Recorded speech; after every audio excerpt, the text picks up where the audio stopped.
بسم اللہ الرحمن الرحیم۔ حضرت سیس علیہ السلام کا واقعہ اور زمین پر پہلا قتل کب ہوا؟ تو چلیے واقعہ شروع کرتے ہیں۔ تمام کائنات سوگوار تھی، پوری فضا غم میں ڈوبی ہوئی تھی۔ زمین پر پہلا قتل ہو چکا تھا، روئے زمین پر ظلم کا آغاز ہو چکا تھا۔ حضرت آدم اور حضرت حوا بہت ہی غمگین تھے، ان کے آنسو نہیں تھمتے تھے۔ ایک بیٹا بے دردی سے قتل کر دیا گیا اور دوسرا مردے جیسا ہو گیا تھا۔ تبھی اس اندھیرے میں نور کی کرن چمکی اور تمام کائنات کو روشن کر دیا۔ وہ روشنی تھی اللہ کے ان امام کی جو اللہ کے پیارے بندے آدم کو ایک بیٹے کے روپ میں عطا کیا۔ دونوں اس انعام کو پا کر بہت خوش تھے۔ آپ نے انعام کا نام سیس رکھا۔ حضرت سیس نہایت نیک اخلاق، فرمانبردار اور اپنے والد کی تعلیمات پر عمل کرنے والے تھے۔ جب آپ کی عمر 150 سال ہوئی تو آپ کی شادی حضرت بنت آدم سے ہوئی، جن سے آپ یہاں آنوس اور نائمہ ایک بیٹا اور بیٹی پیدا ہوئے۔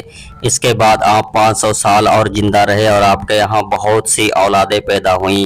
وقت گزرتا رہا، اولاد آدم پروان چڑھتی رہیں، نئی نئی بستیوں اور زندگی گزارنے کی نیت نئی چیزیں ایجاد ہونے لگیں۔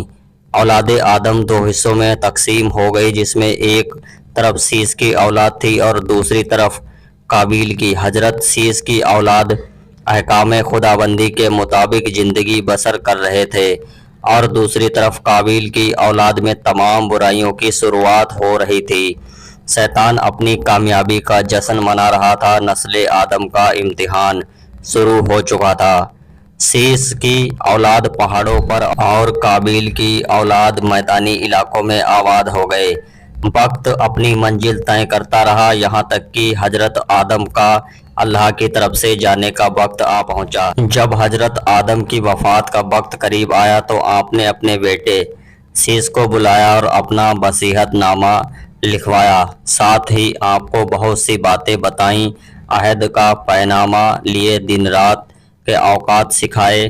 فرمایا میرے بیٹے سنو، ہر گھڑی میں اللہ کی کوئی نہ کوئی مخلوق عبادت کرتی ہے۔ پھر فرمایا زمین پر طوفان آئے گا، 700 سال ٹھہرے گا۔ وہاں کتاب جس میں وصیت لکھوائی گئی تھی، اسے قابیل کی اولاد سے چھپا کر رکھنے کا حکم دیا، کیونکہ آپ جانتے تھے کہ قابیل نے حابیل کو حسد کی وجہ سے قتل کر دیا تھا۔ اسی لیے سیس اور ان کی اولاد جو اپنے والد کی طرف سے حکم ملا ہے، اس کو قابیل اس کی اولاد سے خفیہ رکھا گیا۔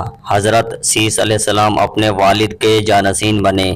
اللہ تعالیٰ نے آپ کو نبوت سے سرفراز کیا، آپ پر 50 وصیتیں نازل کیے۔ آپ اپنے والد کے نقش قدم پر چل رہے تھے اور اپنی اولاد کو نصیحت کرتے رہتے اور اللہ کے احکام کی پابندی کا حکم دیتے رہتے۔ آپ نے اپنے والد پر نازل ہونے والے صحیفوں کو جمع کیا، اس میں جو احکام کیے گئے تھے ان پر پورا عمل کیا۔ آپ کئی سال خانہ کعبہ میں رہے اور لگاتار حج اور عمرے کرتے رہے۔ اس کے علاوہ آپ نے پتھر اور غارِ خانہ کعبہ کو تعمیر بھی کیا۔ اس طرح آپ اپنے نبوت سے سرفراز انجام دیتے رہے۔ آپ اپنی اولاد کو بنو قابیل یعنی قابیل کی طرف جانے سے روکتے رہے اور اس بارے میں انہیں برابر نصیحت بھی کرتے رہے۔ جب آپ کی وفات کا وقت قریب آیا تو آپ نے اپنے بیٹے آنوس کو تمام معاملات سپرد کیے، جانشین بنایا اور اس کے بعد پردہ فرما گئے۔ آپ کو اپنے والد کے پاس جبل ابی قیس غار میں دفن کیا گیا۔ علماء اکرام کا کہنا ہے کہ دفنائے نوح کے وقت نوح نے دونوں جسم مبارک کو نکال کر کشتی میں رکھ لیا تھا اور پھر طوفان ختم ہونے کے بعد بیت المقدس میں دفن کر دیا تھا۔ آنوس اپنے والد کے بتائے ہوئے راستے پر چلے اور اس میں کوئی تبدیلی نہیں کی۔ آنوس کے یہاں ریان پیدا ہوئے۔ ان کی پیدائش کے وقت آنوس کی عمر 90 سال کی تھی۔ اس کے بعد آنوس 815 سال زندہ رہے اور اپنی اولاد کی حق کی تلقین کرتے رہے۔ جب آنوس کی وفات کا وقت قریب آیا تو انہوں نے سارے معاملات اپنے۔ ایسے ہی اسلامک واقعہ کے لیے ہمارے چینل کو سپورٹ کریں۔ اسی کا اگلا پارٹ کل آئے گا، تو اجازت دیجیے، جب تک کے لیے اللہ حافظ۔